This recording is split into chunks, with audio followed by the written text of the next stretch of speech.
नमस्कार, मी नीलाक्षी काळे-सालके. मातृगंधच्या छान छान गोष्टीत आपण ऐकणार आहोत. बीचं झालं झाड. काजल यादव देठे. एकदा एका बीला व्हायचं होतं झाड. पण ती झाड होणार कशी? तिने खूप विचार केला. काय करावं बरं? कोणाकडे जावं बरं? मला तर झाड व्हायचंय. छान छान हिरवीगार पानं अंगावर घ्यायची आहेत आणि सुंदर गोड गोड फळं माझ्या फांदीवरून खेळवायची आहेत. पण मी नेमकं करू तरी काय? कसं होऊ मी झाड? त्यासाठी तर मला मातीत जाऊन बसावं लागेल आणि मग पावसाची वाट बघत तिथंच काही दिवस काढावे लागतील.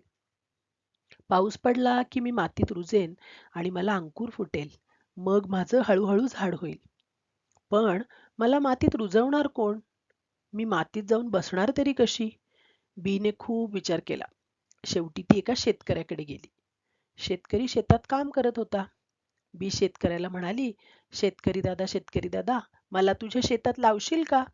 त्यावर शेतकरी म्हणाला, "मी लगेच तुला माझ्या शेतात लावू शकत नाही. माझ्या शेतात खूप धान्य आहे." त्यावर बी म्हणाली, शेतकरी दादा, अरे लाव ना मला एखाद्या कोपऱ्यात." तिने खूप गयावया केली, पण शेतकरी दादाने काही ऐकले नाही. म्हणाला, "नाही, नाही, आता मला माझं धान्य काढायचंय. खूप काम आहेत मला. जा तू नंतर ये." बी बिचारी आता करणार तरी काय?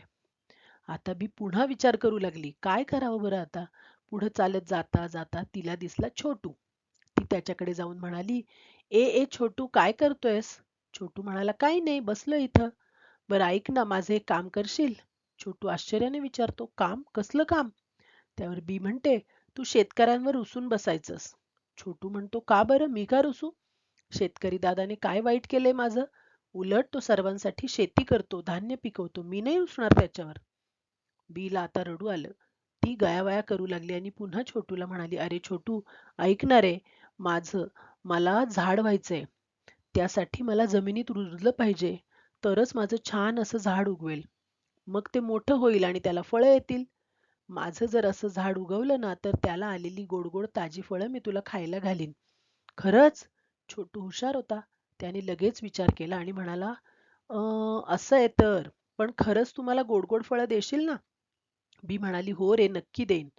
त्यावर छोटू म्हणाला, "ठीक आहे. मग मी तुला माझ्या घराच्या अंगणात लावतो. चालेल?" बी लगेच हो म्हणाली. आता छोटूला प्रश्न पडला, की या बीला लावायचं कसं? आणि लावल्यावर तुझं झाड होणार तरी कसं? तू मला गोड गोड फळं देणार तरी कशी आणि कधी? छोटू आपल्याला जमिनीत रुजवणार म्हणून बी खुश झाली आणि छोटूला म्हणाली, "गोंधळू नकोस. मी सांगते तसं कर फक्त." छोटू ठीक आहे म्हणाला. आता बी छोटूला सांगू लागली, "सर्वात आधी तू तुझ्या अंगणात एक छोटीशी जागा ठरवून घे. मग तिथं थोडंसं खंदून माती मोकळी कर. त्यात छोटासा खड्डा कर. आता मला त्या खड्ड्यात अलगद ठेव आणि त्यावर माती टाक. मग रोज थोडं थोडं पाणी त्यावर घालायचं. असं केलंस की मी मातीत रुजेन आणि मला हळूहळू अंकुर फुटेल. मग मला पानं येतील. मी मातीतून वर येईन आणि हळूहळू मोठं होत होत मला फुलं येतील. त्या फुलाचं मग फळ होईल." हे ऐकून छोटूला मजा वाटते आणि त्यावर तो म्हणतो, "अरेच्चा! मला तरी माहीतच नव्हतं." छोटूने असाही विचार केला, की मी जर ही बी लावली तर मला झाड कसं येतं हे पण बघता येईल आणि मला गोड गोड फळं पण खायला मिळतील. आता छोटूने बीने सांगितल्याप्रमाणे खोदून जमीन भुसभुशीत केली, खड्डा करून त्यात बीला अलगद ठेवून त्यावर माती टाकली व रोज पाणी घालू लागला. तसंच रोज त्या बीचं निरीक्षण करू लागतो. हळूहळू बीला अंकुर फुटून तो मातीवर डोकावू लागला. बघता बघता अंकुराला पानं आली. हळूहळू झाड मोठं होऊ लागलं. झाडाला फुलं आली. मग ती फुलं गळून त्याचं फुलांच्या जागी फळं आली. आता छोटू झाडाची गोड गोड फळं रोज खाऊ लागतो. छोटूला आता समजलं की बीचं झाड कसं होतं आणि झाडाला फळ कसं येतं. बीला पण फार फार आनंद झाला, कारण तिच्या छोट्याशा बीचं मोठं झाड झालेलं होतं. धन्यवाद.